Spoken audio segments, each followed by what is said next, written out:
Hi hello friends. ரொம்ப நாளாக ரொம்ப வருஷமாக எதிர்பார்த்துட்டு இருந்த ஒரு வேலைவாய்ப்பு பஞ்சாயத்து ஆஃபீஸில், ஓகேங்களா?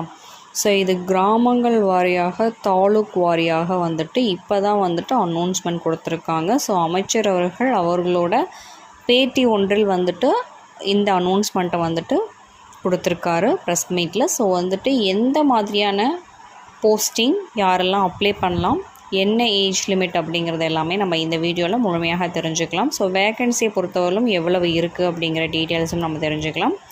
அதற்கு முன்னாடி நம்ம சேனலுக்கு இப்போ தான் நீங்கள் ஃபஸ்ட் டைம் வந்திருக்கீங்க அப்படின்னா கண்டிப்பாக சப்ஸ்கிரைப் பண்ணிவிட்டு ஆளுங்கிற பெல் ஐக்கானை டச் பண்ணிக்கோங்க. இதனால் நாங்கள் போடுற வீடியோஸ் எல்லாமே நீங்கள் முழுமையாக பார்க்கலாம், ஓகேங்களா? ஸோ வீடியோவை ஸ்கிப் பண்ணாமல் பார்த்தீங்க அப்படின்னா கண்டிப்பாக நம்ம என்ன சொல்ல வரோம் அப்படிங்கிறத முழுமையாக நீங்கள் தெரிஞ்சுக்கலாம். வாங்க வீடியோக்குள்ளே போகலாம். ஸோ கிட்டத்தட்ட பல வருடங்களாக எதிர்பார்த்துட்டு இருந்த ஒரு வேலை வாய்ப்பு அப்படின்னே சொல்லலாம், ஓகேங்களா? ஸோ பஞ்சாயத்து துறையில் தான் இந்த வேலை வாய்ப்பு வரும். உங்களுக்கு நிறைய கேட்டகரிஸ் இருக்குது. இது மட்டும் இல்லாமல் அங்கன்வாடி, அதுக்கப்புறம் பார்த்திங்கன்னா நம்மளுக்கு ration, so everything is in that categories. So கிட்டத்தட்ட பார்த்திங்கன்னா 1300 ஊராட்சி செயலாளர் காலி பணியிடங்கள் விரைவில் நிரப்பப்படும். அமைச்சர் பெரியசாமி வெளியிட்டுள்ளார். அது மட்டும் இல்லாமல் நம்மளுக்கு நிறைய கேட்டகரிஸில் வந்துகிட்டே இருக்குது. ஸோ என்னென்ன கேட்டகரிஸ் அப்படிங்கிறதையும் நம்ம பொறுமையாக பார்க்கலாம், ஓகேங்களா? அண்ட் தென் இதில் பார்த்திங்கன்னா நிறைய செக்மெண்ட்டும் கொடுத்துருக்காங்க. ஸோ அதெல்லாம் அவர் உரையாற்றின உரைகளாக இருக்கலாம். நம்மளுக்கு என்ன சொல்லியிருக்காங்க அப்படிங்கிறத நம்ம பார்த்துடலாம். ஸோ கிட்டத்தட்ட பார்த்திங்கன்னா 1300 வேக்கன்சி அப்படிங்கிறது ரொம்ப பெரிய விஷயம் அப்படின்னே சொல்லலாம், ஓகேங்களா? ஸோ கிட்டத்தட்ட சட்டசபையில் ஊரக வளர்ச்சி மற்றும் ஊராட்சித்துறை மானியம் கோரி மீதான விவாதம் நடைபெற்றது. இது காமன் டாபிக் தான்.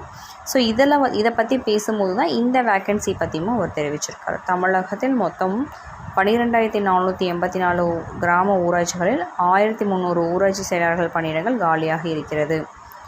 வெளிப்படைத்தன்மையோடு எவ்விதமான சந்தேகத்திற்கும் இடமில்லாமல் தகுதியுடையவர்கள் நிச்சயமாக பணிகள் வழங்கப்படும். இரண்டு மாதத்துக்குள் வழங்கப்படும் சொல்லியிருக்காங்க.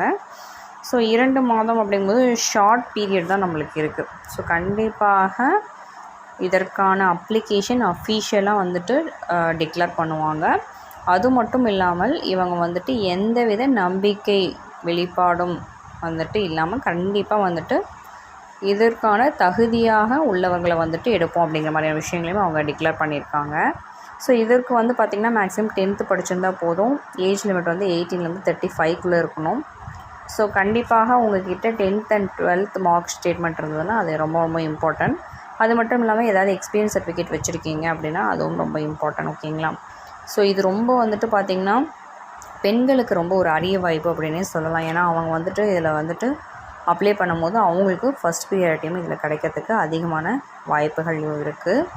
ஸோ பார்த்திங்கன்னா அமைச்சர் இந்த மாதிரியான விஷயங்களை டிக்ளேர் பண்ணது பார்த்திங்கன்னா கண்டிப்பாக கிட்டத்தட்ட பார்த்திங்கன்னா 1300ங்கிறது ரொம்ப அதிகம். இப்போ எப்படி ஒர்க் பண்ணுறாங்க அப்படிங்கிறது நம்மளுக்கு ஒரு பெரிய கொஷின் மார்க்காக தான் இருக்குது. ஸோ இதை பற்றி கோவில்பட்டில் தான் அவர் ஃபஸ்ட்டு பேசியிருக்காரு, ஓகேங்களா? சட்டமன்ற ஸ்பீச் அப்போ இது நடந்திருக்கு.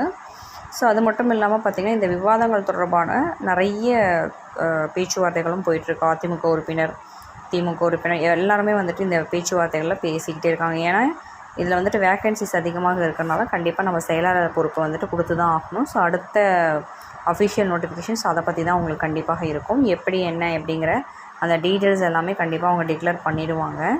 ஸோ கண்டிப்பாக 10th அண்ட் 12th ஸ்டேட்மெண்ட்ஸ் வச்சுருக்கீங்க, மார்க் ஸ்டேட்மெண்ட் வச்சுருக்கீங்க, இல்லை இந்த வேலைக்காக நீங்கள் வெயிட் பண்ணிகிட்ருக்கீங்க ரொம்ப வருஷமாக அப்படின்னா கண்டிப்பாக இந்த வேலைக்காக நீங்கள் அப்ளை பண்ணலாம். அதில் எந்த வித மாற்றமும் கிடையாது. ஸோ கண்டிப்பாக தகுதி உள்ளவர்களுக்கு வேலை கிடைக்கும் அப்படிங்கிறதையும் அவங்க மென்ஷன் பண்ணியிருக்காங்க, ஓகேங்களா? ஸோ இதில் எந்தவித சந்தேகத்திற்கும் இடையில்லாமல் கண்டிப்பாக தகுதி உள்ளவர்கள் நிச்சயமாக இந்த துறையில் அனுமதிக்கப்படுவார்கள் அப்படின்னு சொல்லியிருக்காங்க. ஸோ இதை என்ன சொல்ல வராங்க அப்படின்னா எந்த ஒரு இதுவும் நடக்காது, ஸ்பேம் நடக்காது இதில் அப்படிங்கிறதே அவங்க கிளியராக டிக்ளேர் பண்ணியிருக்காங்க. ஸோ பொறுத்திருந்து பார்ப்போம். அஃபிஷியல் நோட்டிஃபிகேஷன்ஸ் வந்தவொடனே கண்டிப்பாக உங்களுக்கு நாங்கள் இதில் அனௌன்ஸ் பண்ணுறோம். அதற்கு நம்ம சேனலை நீங்கள் ஃபாலோ பண்ணி வச்சுக்கோங்க. நோட்டிஃபிகேஷன்ஸ் வந்தவொடனே நீங்கள் அப்ளை பண்ணிக்கலாம். இந்த வீடியோவை முழுமையாக பார்த்ததற்கு நன்றி.